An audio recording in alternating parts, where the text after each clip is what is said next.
মোদি বিরোধী স্টেটমেন্টের এগুলো নিয়ে আমি এখানেই বলতাম এবং আমার নিজের আইডি থেকে লেখালেই বলতাম। সো ইন দ্য মিটার আমি আমার রেডিসন গ্রুপে আমি প্রকিউরমেন্ট অফিসার হিসেবে ছিলাম, ইন্টারকন্টিনেন্টাল আমি প্রকিউরমেন্ট ম্যানেজার হিসেবে জয়েন করি ঢাকায়।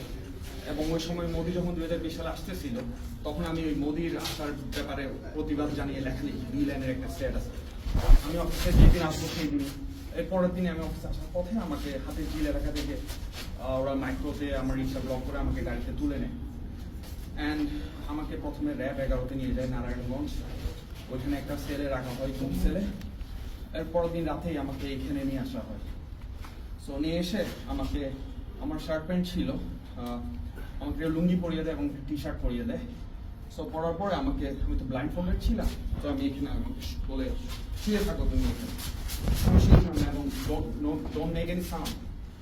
অ্যান্ড আমি সেটা করি নাই। একটা পর্যায়ে আমি চেষ্টা করছিলাম বোঝার জন্য যে আমি আসলে কোথায়। সো আমি চোখ ব্লিঙ্কিং করে I just trying to lose my blind fold and I saw someone just from this side, he's just with his hand and trying to getting my attention. So I saw him and he just telling me just sit down, and I sit down and I was just, my handcuff was in the back side, so samne niye asho.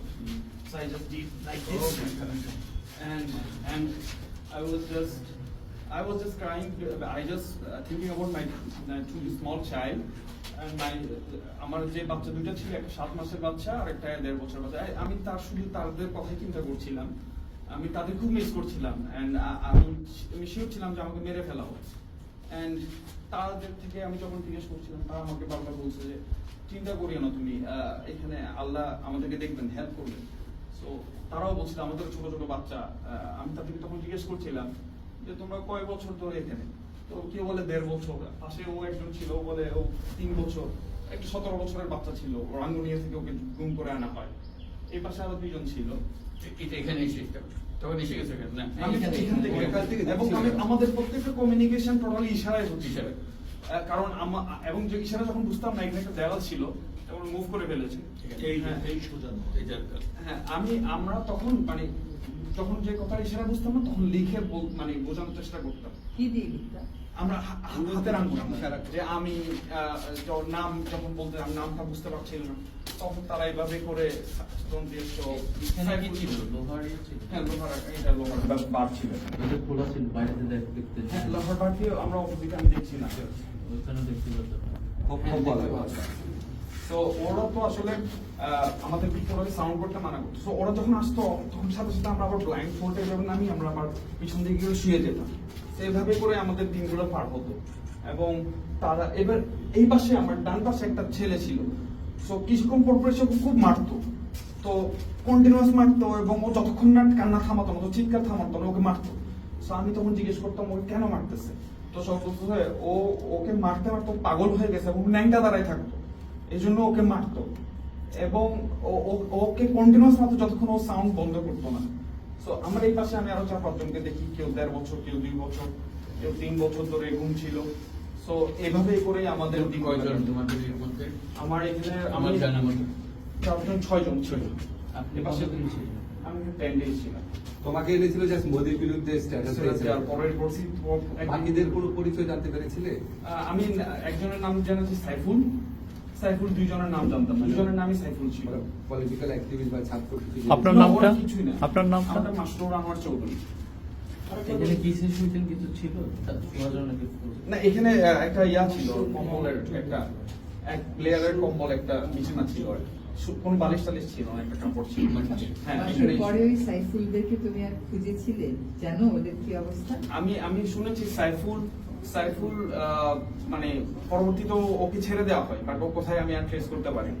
কবে থেকে কবে ছিলেন, কোন সময়? 2020 সালের মার্চের 1 তারিখ থেকে 10 তারিখ পর্যন্ত। আসলে এখান থেকে ছাড়ার পরে যে মামলা দেওয়া হতো ওটা নিয়ে ও আচ্ছা, আমাকে এরপর 10 দিন আসার পরে আমাকে যখন ওরা এখান থেকে নিয়ে যায়, আমাকে ফিশ এরকম করে একজনের সাথে কমিউনিকেট করতো, no sound at all. So তারা বলো কি তুই 2 রাকাত নফল নামাজ পড়ে নিস, তোরা এখান থেকে বের করতেছে। সো আমি ধরে নিয়েছি আমাকে ক্রস ফায়ার দিয়ে হলো মেরে ফেলবে। সো আমি আসলে কালামা পড়ে নিয়ে অথবা দোয়া পড়ে, এরপর আমাকে আবার নিয়ে যাই। সো নিয়ে যাওয়ার পরে আমার সাথে কিছুদিন আগে আমার দেশ নিউজে আমাদের এই লিড নিউজ এসেছে যে 3 প্রকৌশলীকে গুম, এটা লিড নিউজ এসেছে। ওখানে আমার সাথে আরো 2 জনকে গুম করা হয়। জাস্ট তারা আমার সাথে বসে চা খেত, আমার সাথে তারাও ভালো ভালো কোম্পানিতে, একজন চুয়েটের ইঞ্জিনিয়ার, একজন সফটওয়্যার ইঞ্জিনিয়ার, একজন ইলেকট্রিক্যাল ইঞ্জিনিয়ার। সো জাস্ট আমার সাথে তারা হাঁটতো, কথা বলতো, সেই জন্যই তারা নিয়ে এসেছে। সো পরবর্তীতে আমাদেরকে যেই দিন প্রকাশ করা হবে মিডিয়ার সামনে, তার আগের দিন রাতে নারায়ণগঞ্জে একটা হোটেলের সামনে ওরা নিয়ে যায় গাড়ি করে। আমরা 3 জন এবং সাথে আরেকজন হুজুর, যাকে আরো 2 সপ্তাহ আগে গুম করে তারা রেখেছিল র্যাব 11 সেল। সো ওইখান থেকে আমাদেরকে নিয়ে যায়। একটা ব্যক্তি, যে লোকটা গাড়িতে ড্রাইভারের পাশে ছিল, সে ওই সামনে গিয়ে এই ধর ধর জঙ্গিদর বললো। তো জঙ্গিদর বললো, এখন মানুষ তাকায় আছে। তো দেখলাম 4 জন ব্যক্তিকে ওর গাড়িতে তুললো, এবার গাড়িটা ব্যাক করে নিয়ে আসলো। আমি ধরে নিয়েছিলাম হয়তো আমাদেরকে ছেড়ে দিব অথবা এরকম। ব্যাক করে নিয়ে আসার পরে আবার আমাদেরকে নারায়ণগঞ্জের 11 সেল, যে সেলটাতে আমরা গুম করেছিল, আবার ওখানে দিয়ে দিল। পরের দিন সমস্ত মিডিয়ার সামনে আমাদেরকে এভাবে দাঁড় করিয়ে ক্যামেরাম্যানরা বললো, মিডিয়াম্যানরা বললো যে আপনারা হাঁটেন। হ্যাঁ, আমরা হাঁটলাম। হাঁটার পরে আবার যান, আবার আমাদেরকে ঢুকে ফেলা হলো সেলে। পরের দিন আমাদেরকে জেলে দেওয়া হলো, জেলে নিয়ে যাওয়া হলো।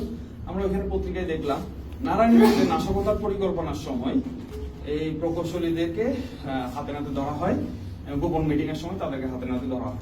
এরপর আমার my career already destroyed, and I was a procurement manager in multinational companies, and I earned 6-digit salary, and that is a big point in my career. Within 3 years, I became manager, and everything was gone. And still, I'm suffering in financial crisis. I have 3 children, and আমি কেসে এখনো হাজিরা দিই, আমার কেসটা এখনো চলছে।